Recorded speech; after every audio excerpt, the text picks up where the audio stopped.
Nick, there seems to be a lot of myths out there about ESOPs and maybe selling to an ESOP specifically. And I think this kind of stems from perhaps ESOPs being a little bit less well known in the industry, of course.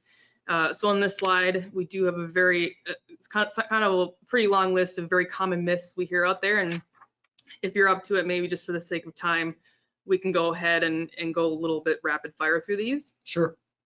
All right, so to start things off with the first myth, an ESOP transaction won't give you the same value consideration as an M&A transaction. Yeah, so let's put this myth to bed. The ESOP will pay what an appraiser determines a financial buyer would pay, but not what a synergistic buyer might offer.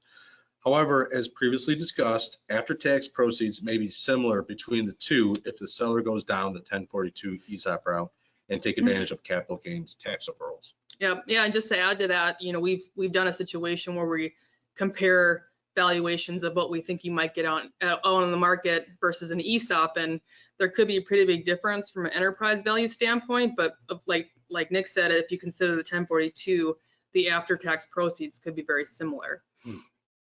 All right, next one. I will lose control of my company and executives' decisions after becoming an ESOP. False. The purpose of the ESOP is to create a benefit for the participants of the company. The executive team does not lose any control in the decision-making process or future strategies. Okay. Trustees will have the ability to impact day-to-day operational decisions. A bit false. Generally speaking, external trustees do not have any decision or impact to the day-to-day operations. The purpose of the trustee is to monitor the ESOP trust and make sure the company is doing right by the ESOP participants. Okay. Employees will own the stock and be entitled to get their company's financial information. So false. Employees are participants of the ESOP plan and are not entitled to financial information. However, for ESOP companies, the more popular route is an open book management style, but in no way is this a requirement. Mm-hmm. The company must be a C corporation and the ESOP must own greater than 30% of the company. This has more to do with taking advantage of the 1042. An ESOP could be an S corp or a C corp and can range anywhere from 1 to 100%. Okay. ESOPs prevent companies from awarding key employees due to non-discriminatory allocation methods. That is false. So either at the time of the initial transaction or any time after, the management team with a trustee can put together an equity incentive plan for key employees.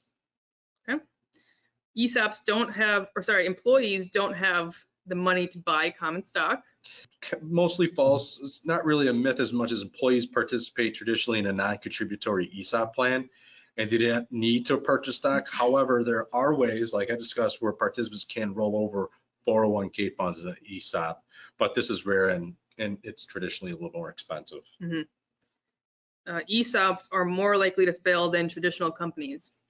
That is 100% false. ESOPs tend to grow 2 to 5% faster in revenue growth and headcount when compared to a traditional company. Additionally, there are 6,500 ESOP plans currently, 13.9 million participants, and 1.6 trillion in ESOP retirement benefits. So the NCO did a survey. 92% of participants agreed that creating an ESOP was a good decision and it helped the company. Okay. And finally, the last bullet here, employees won't have the security of diversification in their stock portfolio. Mostly false. Under most, if not all plans, there's an option for employees to elect early diversification starting at around 59 and allows for participants to gradually diversify more of the ESOP stock into another investment vehicle the closer they get to retirement age.